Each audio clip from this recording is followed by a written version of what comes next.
Good on, my friends. I'm Rick, and welcome to your seat at the table. I got Gray and White Mama sitting here on the edge of the chair, giving me no end of, she wants her attention, Darren. One of the downsides of ordering stuff off the internet, just has always been a personal peeve of mine, is you never 100% know for sure just exactly what the product is when you buy it off the internet until you get it. Whether it was a good deal or not, whether it was something that was misrepresented, et cetera, et cetera. So, not that long ago, I finished reading the series, The Quest for Jardine. Before I got there, it's one of those things I kind of wanted to know a little bit more about the if, what's, and hows and whys of the Dark Age, and this was a good series. The problem I ran into was that when I looked on the Catalyst website, and or was it not Cat? May not have been Catalyst. It might have been via Amazon. But I looked at it, and it showed four. Actually, it implied there were four novels to this Forgotten Worlds series. So I was looking for four literal novels or novettes, and they're even numbered. I mean, this one here says book three.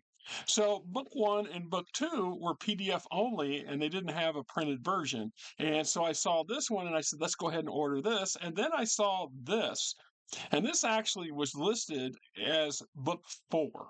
Book four. So I read this book first because this one came before this one did.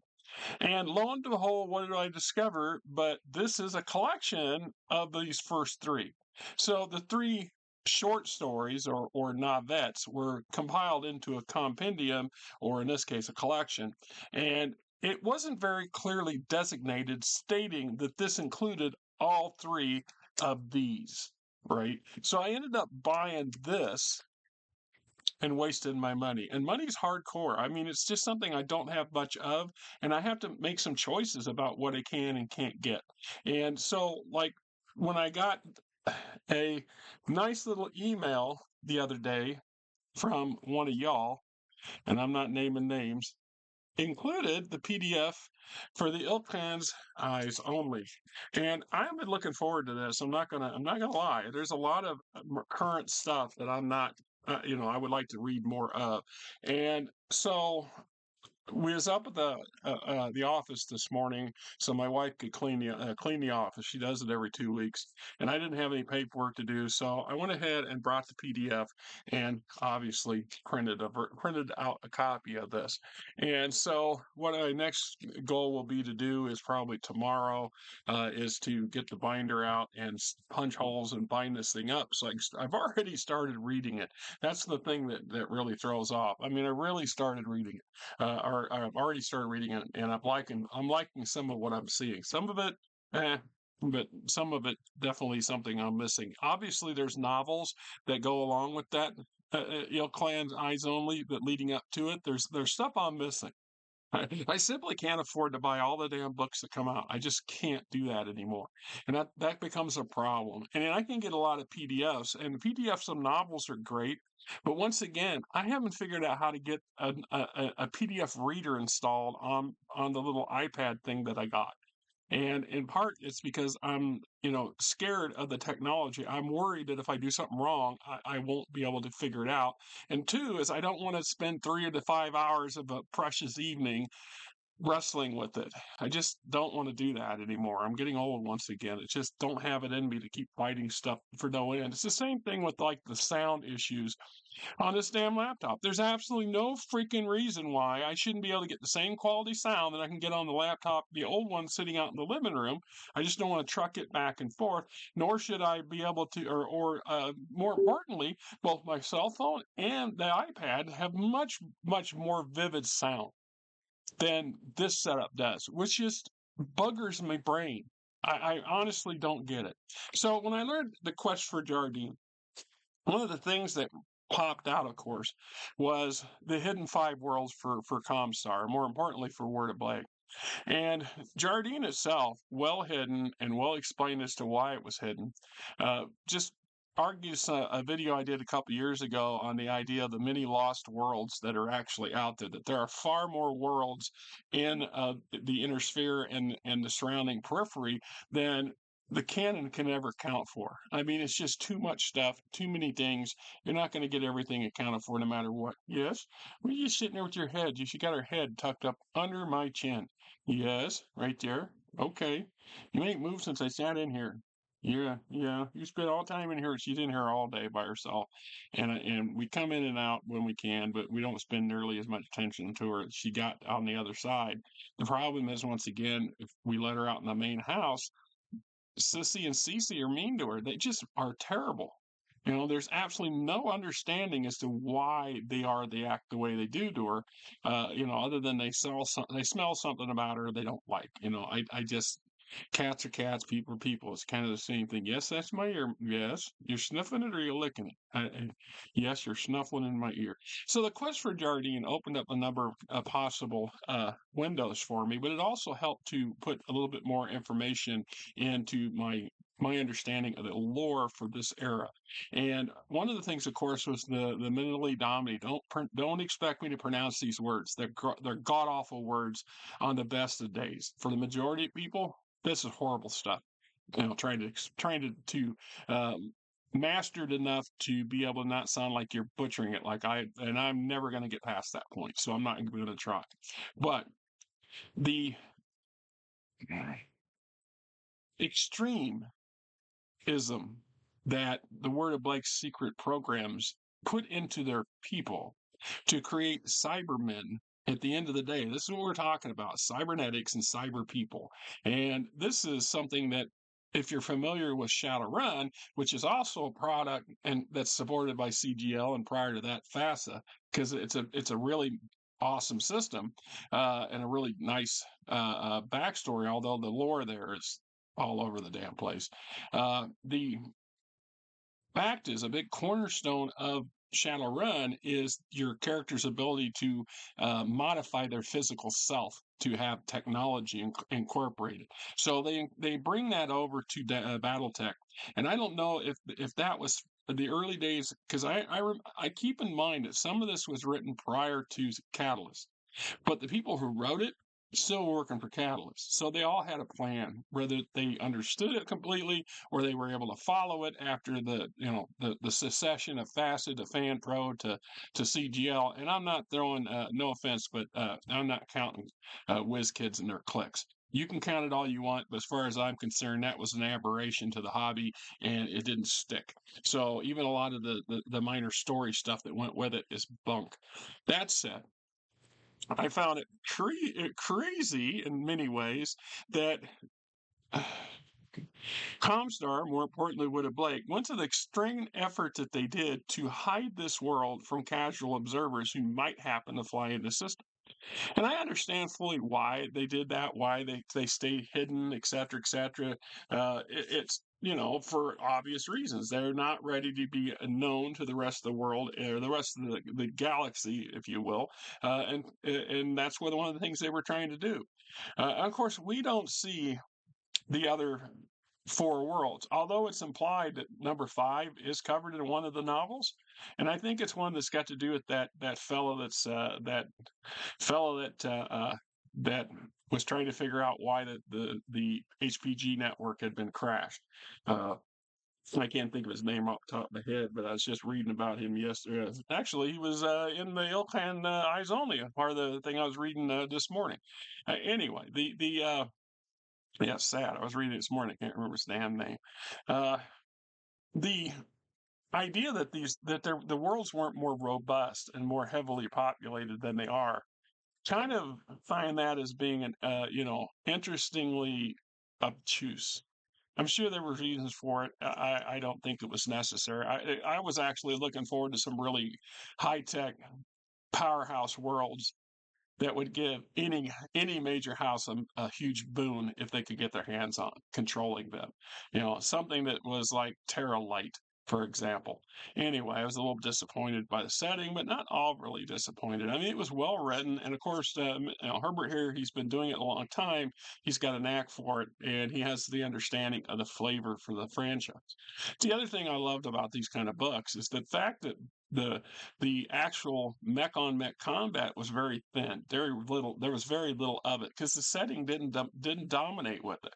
I mean, they had it because it's expected, but it was kind of well underplayed, and I think that was a good thing. And we get an introduction to the master's hidden hands, and we also get an indication that they're not all that in a bag of chips, that they are capable of being tricked, and are capable of being outwitted, and they are capable of being destroyed, which is always important. All right. So the fact that they didn't progress much further than this in the story, canon wise, I understand. I think my belief is that BattleTech is not supposed to be Shadowrun, and it's a slippery slope. You can start introducing things in a science fiction setting that will radically alter the setting completely, and that's a dangerous thing. When the big stompy robots at the end of the day is the core concept or idea behind BattleTech as a whole. So adding elements to BattleTech that reek of other game systems such as Shadowrun was probably well intended, but a mistake. But what do I know, right? And so when we talk about a handful of characters that are doing some pretty fantastic stuff, and of course, was it not Expeditions International, but the people that funded it, and I know them too because I've read a couple things. And I did a video, I think, that covered part of it. Interstellar Expeditions, that's right. I love the idea. I really did. The minute I started reading up on them, I thought this is great for small table. If you got a small group of role playing game enthusiasts playing Mech Warrior, this sort of stuff would be right up that alley. I mean, it's well worth the deal. Uh, Novel wise, like I said, it's got a good solid story. It takes you through, and it gets a good conclusion. Although there's still questions left unanswered, and questions that are presented that weren't, noticeable prior to this, which is all fine and dandy too. I'm not going to walk you through what they did, how they did it, et cetera, because if you want to know, go read it yourself. I mean, that's the truth. Go read it yourself. It's worth having. If my personal opinion, though, is, don't make the same mistake I did. Get the whole collection. This was a waste of my money and resources.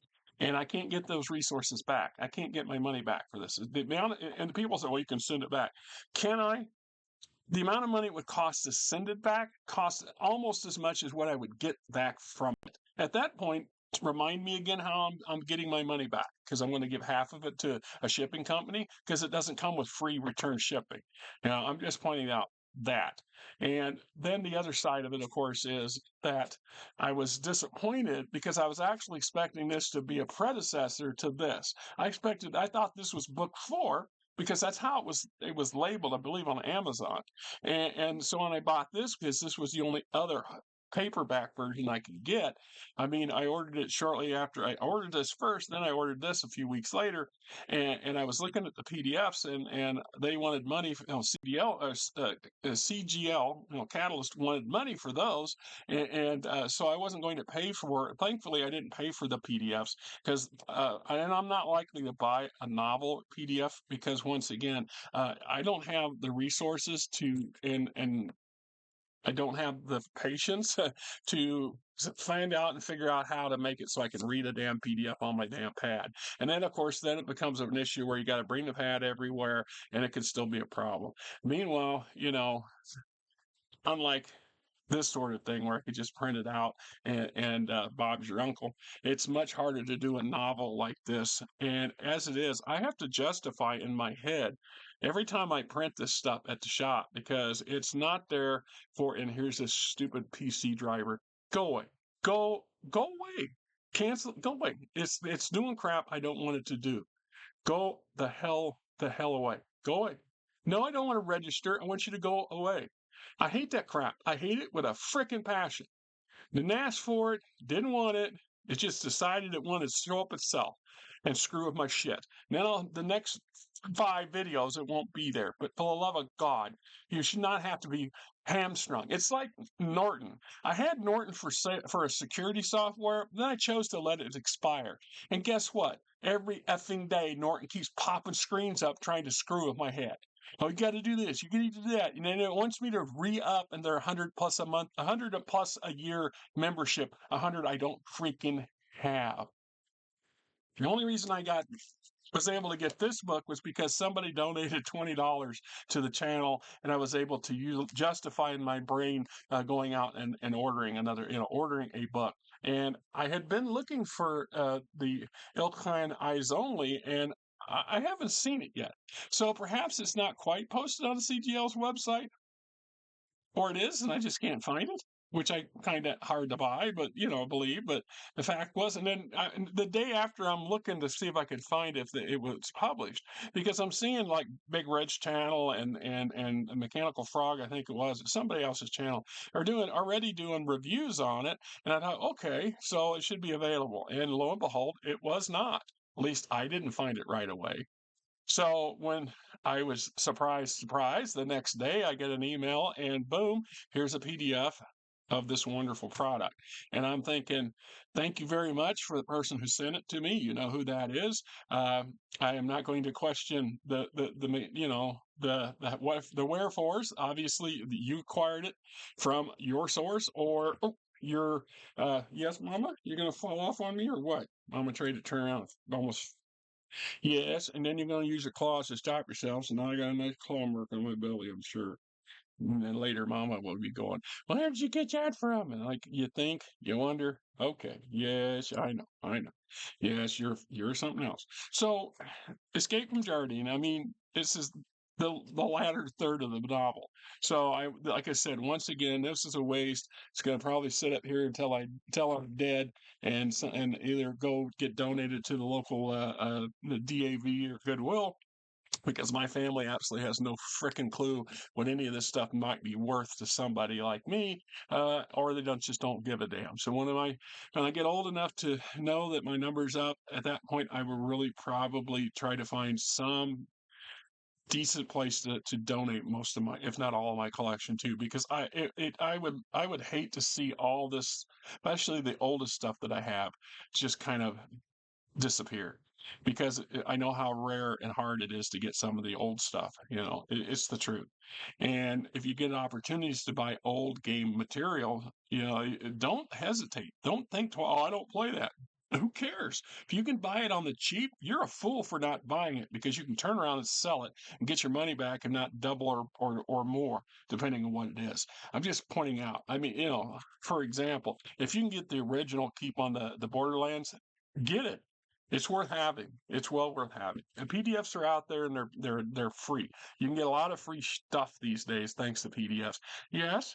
Are we just literally trying to? She's just pressing her forehead against my chin. Something. Yes. What? Yes. What are you gonna do? All right. So, Quest for Jardine, very good book. It does start to reveal more of what's going on behind the scenes in the Word of Blake. Although it's very localized, meaning is we don't see pictures, we don't see snippets of the bigger picture. That's one of the downsides to some novels. Some novels are personal. And we want them that way. They're intimate. They're for specific narratives. But for every one of those, there's another that will, as you well know, will cover a broader part of the bigger picture, and they play a more important role in things like the source books that we all enjoy and most of us acquire. So anyhow, Quest Your Jardine, and for love of Pete, find the Forgotten Worlds collection. Get the book that has all 3 of the short stories in it, because this is the value. This is the one you want. You don't want to get hung up with a partial and then going, where's the rest, and being disappointed by it. At least in my mind, in my opinion. Anyway, this is Gray and White Mama, and I'm Rick, and you're not, and I'm feeling a little bit better than I was this time last week, although I still have mixed. I still feel a little run down on occasion, and my nose is still kind of runny. this cold weather's not helping. We've been in the single digits. Today, for right now, it's like 6 degrees outside, and this whole weekend's been kind of in that venue. The wind chill's probably 20 below out there. If you get out in the wind, it's harsh. And my work truck started leaking antifreeze. It wasn't a big leak, but it shouldn't have been leaking antifreeze at all, let alone where it was. In the area up near where the reservoir for the antifreeze goes, next to the radiator, and there's 2 or 3 big hoses that go in that area that are connected to all this stuff. And they replaced that radiator, and most of these hoses back in the summertime as part of that 30 grand my boss spent on getting the engine overhauled. And so here we are 6 months later and they're leaking. So the mechanic said something about a cold water test, which meant they had to have the truck overnight and need to sit overnight so it's cold, and then they're going to whatever their test involves. So I dropped the truck off Friday morning after I got done doing the handful of jobs I did, and then they said to me, "Oh well, we're kind of busy now. We should hopefully have it get to it on Monday." So tomorrow, originally I was supposed to work tonight doing that Pancheros I do every month. So I've been an all night overnight job and in the single digit temperatures. So I'm not exactly, disappointed, but that's a lot of hours. That's 11, 12 hour shift. That's a quarter of my check or a fifth of my check, depending on how much overtime might have been involved. The downside now, of course, is the job didn't go away, and my next available spot will be Friday night, which I had scheduled off. So now I will have to go out Friday night and be out all night doing that job, assuming my truck's done and back by that time. It just kind of goes with the territory, is part of the beast of the job. Anyway, yep. Till next time, you guys have yourself a great whatever. Like I said, I don't have a lot of faith in this coming year or two. I expect things to get extremely bizarre and financially very bad. And for all you people who believe that the prices are coming down and that somehow invading our allies and neighbors is a good thing, I don't tell you. But you get what you wanted. You get what you wanted. Just remember, y'all. Some of you voted for this